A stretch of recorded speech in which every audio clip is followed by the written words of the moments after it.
Beasta Artistica and think that she is made of nothing but sharp edges and moon dust. But oh, the indelible edibles. The normal person just has the pulmonary arteries. Boom, boom, boom.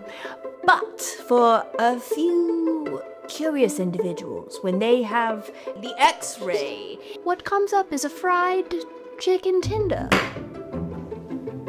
The Tendie. That is the culmination of this gathering. It is, for those where they should have a bleeding heart, they have something much more tender. It feels everything. They find something so deep in themselves, a sort of refusal of rejecting what makes them the strong sort of being that they are. Now, that's not for everyone, but for the tender-hearted, I found it's most important for them to gather together and share what is making their tender heart awaken.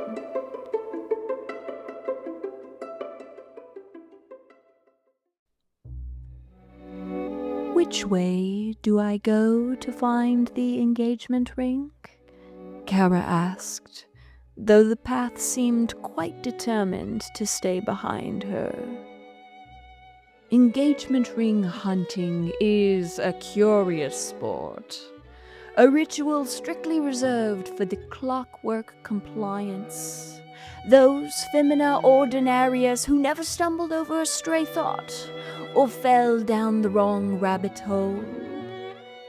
It is a time designed for the pulse takers, the crumb calculators, the cereal sorters, and the daughters of the apothecary and the physician Feli.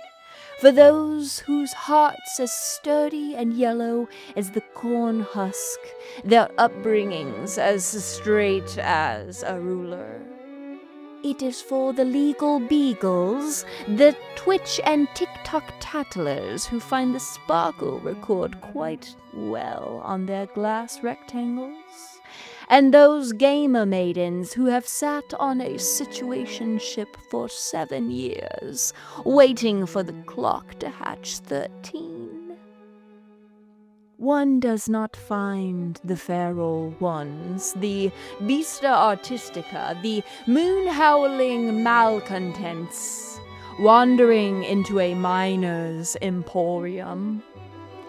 Such creatures prefer a midnight forage in the dustbins of destiny, or a brisk romp through the forest of hyper-independence.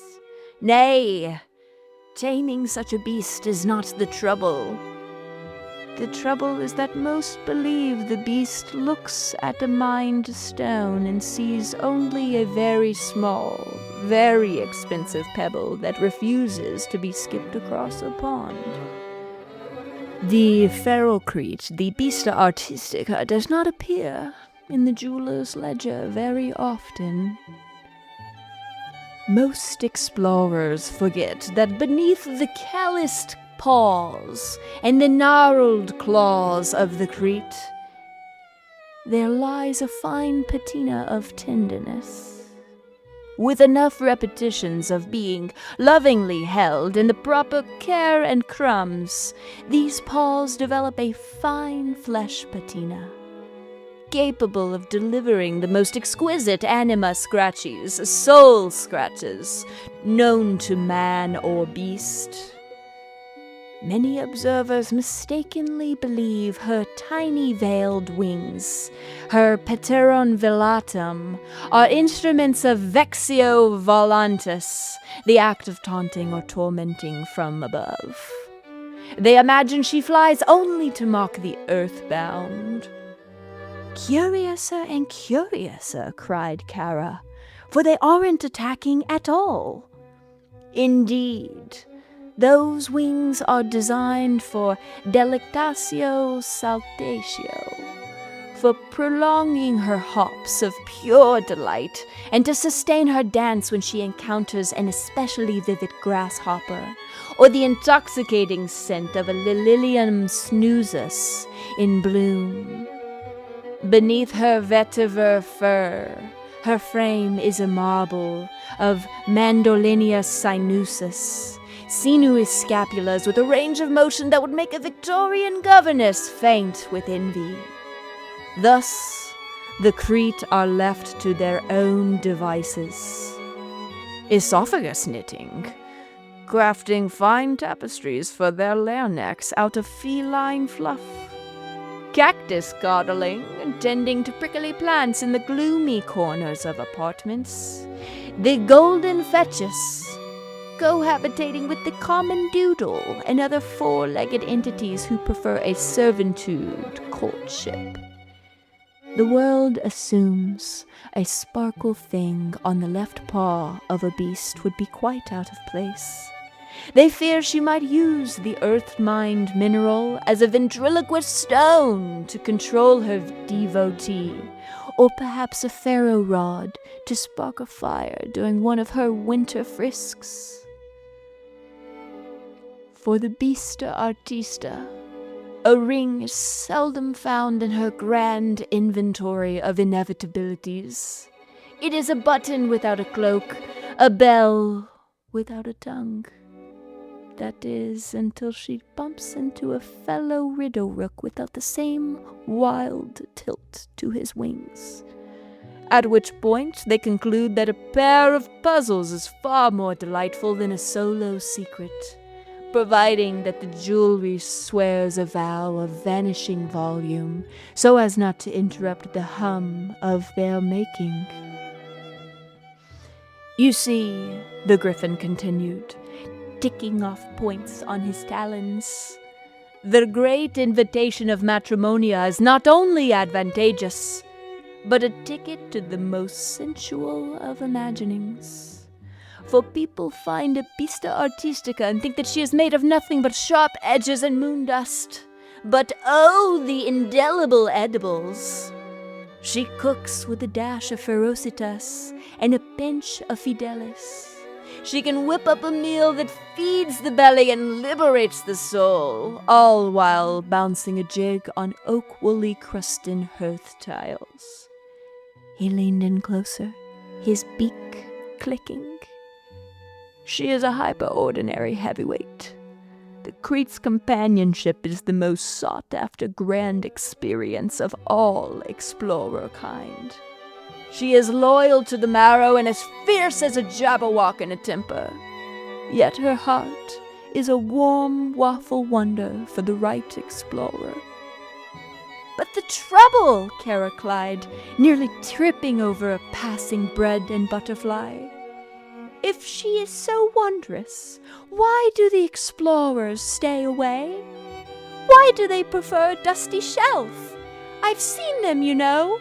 Men with Crete wings mounted on porcelain plates in their parlors. They treat a Crete like a flight of a taxidermy trophy. Why settle for a conqueror's scrap when they could have a lifetime of lively leaguing? The Gryphon sighed, a heavy, dusted sigh that smelled of old library books. They suffer from a most peculiar malady, my dear. We call it joystick jaundice, icterus ludus. He pointed a heavy claw towards a dark, flickering window in the distance. Observe the common joystick jester, explorator omnasticus. He lives in a crumb-crusted cockpit, a chair that has grown to fit his backside so perfectly that they are now essentially the same creature. He does not want a companion. He wants a phantasmum on a plate. He would rather objectify two-dimensional flickerings from a safe digital distance than to touch the terrifying vibrating sternum of a Crete. Is he afraid? Kara whispered. Terribly, the Gryphon chuckled dryly. He prefers manual meditation, digitaris solitarius, because it requires no bravery. To him, the Crete is merely a specimen to be pinned under a lens or diddled in the upholstery of his own mind. He stares at his glowing screen and imagines he is a king, while in reality, the mountain of actual devotion is so high, his lungs are so full of selfish, shellfish, inverted, pearlescent culture staleness, that he simply lacks the oxygen to climb it. He would rather have a wing on a plate, for a wing on a plate never asks for a dance, and it certainly never asks him to be a better sort of bird. At this, Kara began to cry big, salty crocodile tears, which did not merely damp her cheeks, but began filling the submerged solarium where they stood. The room swelled with a briny tide, lifting their feet off the mosaic floor until they were treading water amongst the floating furniture. Scaled beasts, curious, shimmering lachrymose lizards, began swirling around them in the rising deep. "Oh, there must be something you can do about this terrible tremor of words you've uttered!" Kara wailed, treading water frantically. "Can you put them back in the ink pot? Is there no other fate for the creets than to be pinned like moths?" Now, dry your eyes, or at least stop adding to the ocean," the Gryphon grunted, paddling lazily with his talons through the rising brine. "There is an explorer kind, though they are as rare as a quiet Sunday, who rise their swords to the occasion. We call these riddle rooks, explorator enigmatis. They are the most unordinary of voyagers, having drawn a map in invisible ink and moving with the sturdy, zigzagging grace of a secret being told in a thunderstorm. Often dealt several thumps by the mallet of misfortune, they have been rerouted by the winds of change until they find themselves in the strangest of latitudes. But what guides them? Kara bubbled, treading water as a curious lachrymose lizard floated by. "A beat, my dear, an uncanny, thrumming drum song of the heart. Their pulses have learned the resolute rhomba, caught from the faint echoes of the mighty marrowed marvels, those people who are sturdy as all sticks and refuse to break even when the world presses upon them.